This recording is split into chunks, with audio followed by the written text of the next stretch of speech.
મારું નામ દિવ્યકાંત મોતીલાલ રાવલ, કંટાળા મહાજી મંદિરના પૂજારી છું.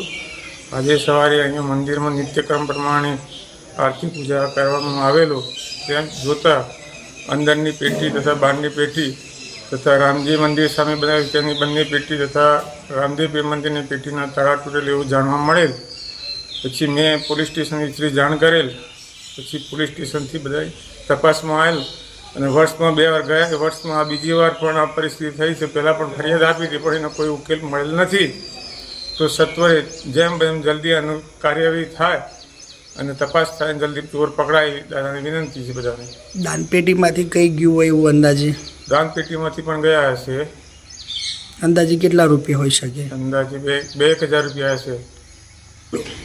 હું કાંતિભાઈ પટેલ, નવાગામ કંટાળુ હનુમાનજી મંદિરે આજે રાત્રે લગભગ 4:30ની આસપાસ અહીંયા મંદિરે ચોરી થયેલી છે.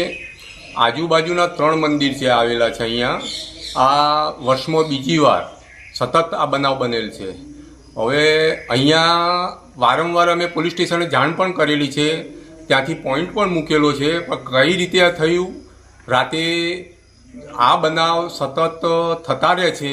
માટે મારી પોલીસ સ્ટેશન અને પોલીસ તંત્રને એક ખાસ વિનંતી છે કે આ એરિયામાં બંદોબસ્ત વ્યવસ્થિત કરી અને આ ચોરને પકડવાનો પ્રયત્ન કરે. વારંવાર આવા બનાવ બને છે. ગામમાં પણ લોકો ભયભીત છે. મંદિરોની હાલત અત્યારે કોના ભરોસે રહે એ સવાલ છે. સીસીટીવી કેમેરા મૂકેલ છે, છતાં પણ ગઈ વખતે સીસીટીવી કેમેરાની ફૂટેજ અમે આપેલી છે, હજુ સુધી એનો કોઈ પત્તો નથી.